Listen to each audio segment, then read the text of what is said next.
有头嘅強咁信任我咁多啲嘢食啲嘢。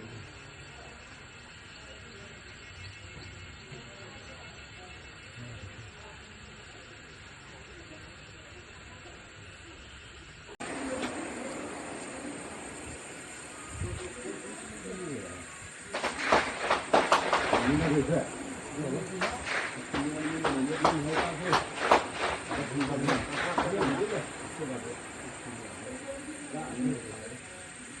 sir जय Hind. Major general राजन Kochhar sir, जय हिंद। बहुत बहुत शुक्रिया समय देने के लिए। Thank you sir.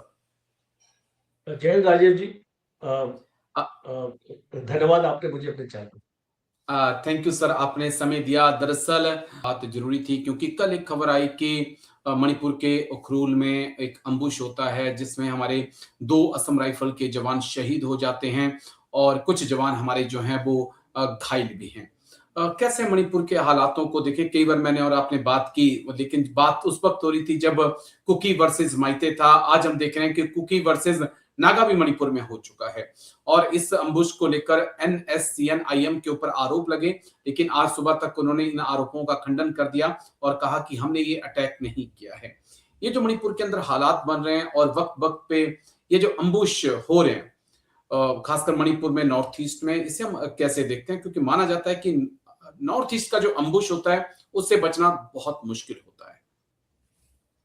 देखिए राजेश जी, ये बहुत सीरियस मुद्दा है और इसको गवर्नमेंट को उसी तरीके से इसको हैंडल अपना करना पड़ेगा। मिलिट्री कोई सोल्यूशन नहीं होता एक जी का इस टाइप की प्रॉब्लम को रिजॉल्व करने के लिए।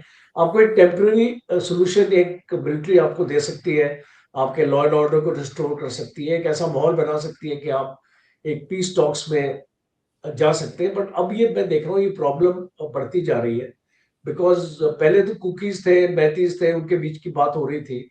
अब ये एक नागा फैक्टर आ गया है और एग्री। अगर आप इस अटैक को देखें तो ये उखरुल के पास हुआ है। जी तो जो उखरुल जो है वो बेसिकली नागा डोमिनेटेड एरिया है और इसीलिए ये NSCN-IM के ऊपर ये इल्जाम लगाया जा रहा है, जो एक आई थिंक जायज है। ये हमारी इंटेलिजेंस एजेंसीज को कोई ना कोई इसकी खबर इसको मिली होगी। एक बहुत important line Martin Luther King ji junior, जो बहुत एक विद्वान एक्चुअली माने जाते थे, इसको मार्टिन लूथर किंग जूनियर ने बोला that peace is not merely the absence of violence but the presence of justice. तो इसका मतलब है कि अगर मणिपुर में अगर कुछ देर तक हिंसा नहीं हो रही थी, जी इसका ये मतलब नहीं है कि मणिपुर पीसफुल हो गया। बिकॉज लोग बोलते थे कि भाई अब जो इतने इंसिडेंट्स कम हो गए हैं तो ये पीस हो गया। इट इज ये absence of violence is not peace. Okay और presence of justice is important कि आप लोगों को उनकी जो उनकी मांगे हैं उसके ऊपर गौर करो। वो शायद नहीं हो रहा और इसीलिए हमने जो अभी जो सिक्योरिटी सिचुएशन देखी, आपने देखा था 6 नागा सिविलियंस को भी मारा गया है, एग्री सर। वो भी न्यूज में था। तो आपके जो आप जान सकते हैं कि इसको नागास का गुस्सा किस तरीके से बढ़ेगा इसके ऊपर। और फिर ये जो ये एजेंसीज NCN-IM, जो चाइना इसको काफी सपोर्ट कर रहा है, इसको फाइनेंशियली उसको पैसा मिल रहा है, तो वो फिर फायदा उठाएंगे ना इस चीज का। बिल्कुल जब एक आपने इसको एक फॉल्ट लाइन बना दी अगर आपने, और इसको मुझे तो ऐसे लगता है कि आपने आज मणिपुर को पार्टीशन करके रखा हुआ है। बिल्कुल, इसको बफर बफर जोन लाइन, बना है सर। इसको बफर जोन, उसका क्या मतलब, आपने पार्टीशन ही कर दिया ना। एग्री। आपने आपने पहले तो मैथी और कुकीज को अलग कर दिया। अब कोई मैथी आपके कुकी के एरिया में नहीं जा सकता, कुकी वाला मैथी के एरिया में नहीं जा सकता, तो क्या उसको वीजा लेना पड़ेगा? तो क्या उसको जी वीजा लेना पड़ेगा आने के लिए? तो उसको बात तो वही आ गई ना, आपने एक देश में पार्टीशन बना दी। ओके ठीक है, मैं मानता हूं कि एक बफर जोन आपने बनाया, पर वो टेम्परेरी होना चाहिए। 60,000 आपके जो लोग आपके डिस्प्लेस्ड हैं, अभी भी रेफ्यूजी कैंप्स में रह रहे हैं, आपने क्या कर लिया उनको वापस ले जाने के लिए? और फिर ये जितने भी मिलिटेंट ग्रुप्स हैं, आपका मेती के जो आपके हैं, एक यूनाइटेड नेशनल लिबरेशन फ्रंट है, पीपल्स लिबरेशन आर्मी है, रेवोल्यूशनरी पीपल्स फ्रंट है, प्री पाक है, केसीपी है, केवाईके है, ये डिफरेंट डिफरेंट कम्युनिटीज के ग्रुप्स हैं ये। तो मैं इसलिए इनका नाम यहाँ पे अरम्बाई तेंगोल की भी बात होती है, दो इसको कुछ लोग बोलते हैं कि वो कोई एक मिलिटेंट ग्रुप नहीं है, वो एक वॉलंटियर ग्रुप है जो एक सोशो कल्चरल ऑर्गेनाइजेशन है।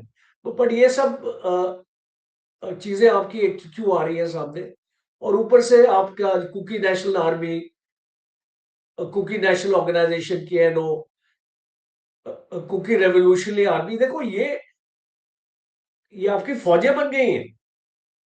और अगर आप देखो इनके पास हथियार बिल्कुल मॉडर्न हथियार है। और अभी आपका एनएससीएन आईएन आ गया, एनएससीएन खपलांग आपका भी एक आपका ग्रुप एक टाइम पे था। तो ये एक ग्रेट नागालैंड की बात करते, ग्रेटर नागालैंड की बात करते हैं। इनको चाहिए कि उनको एक अलग स्टेट चाहिए। तो इसको मुझे लगता है कि अभी ज्यादा वक्त गवाए, आई थिंक बहुत इंपॉर्टेंट हो जाता है कि इसको ये जो क्राइसिस ऑफ ट्रस्ट है, बिकॉज बेसिकली ये जितनी भी कम्युनिटीज है गवर्नमेंट को ट्रस्ट नहीं करती। और इसमें एक आप इसको जैसे मैंने बताया एक्सटर्नल डायमेंशन भी आ चुका है। तो वे फॉरवर्ड क्या है, बिकॉज उसके ऊपर बातचीत होनी चाहिए, उस पर बातचीत होती नहीं है। इसको आगे के लिए इसको मुझे लगता है कि कोई ना कोई पॉलिटिकल इंटरलोक्यूटर इनको लगाना पड़ेगा, अगर अभी तक लगाया नहीं है, जो सारी कम्युनिटीज को, मेतीज हो गया, कुकुजो हो गया, नागा हो गया, एक डायलॉग तो इनिशिएट कीजिए।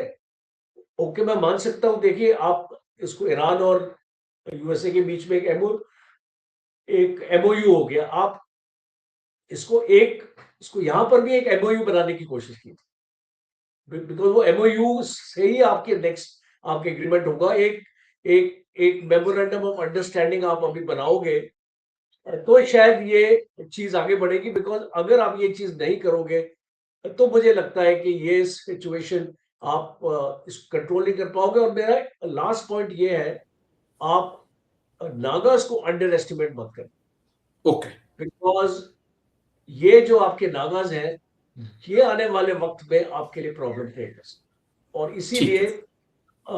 इनको डिस्कशन में लेके आना बहुत जरूरी है। बिकॉज इससे क्या होगा कि आपका साथ वाला जो स्टेट है नागालैंड, वो भी इम्पैक्ट हो। तो एग्री। हम नहीं चाहते कि ये मूवमेंट मणिपुर से नागालैंड में पहुंच जाए।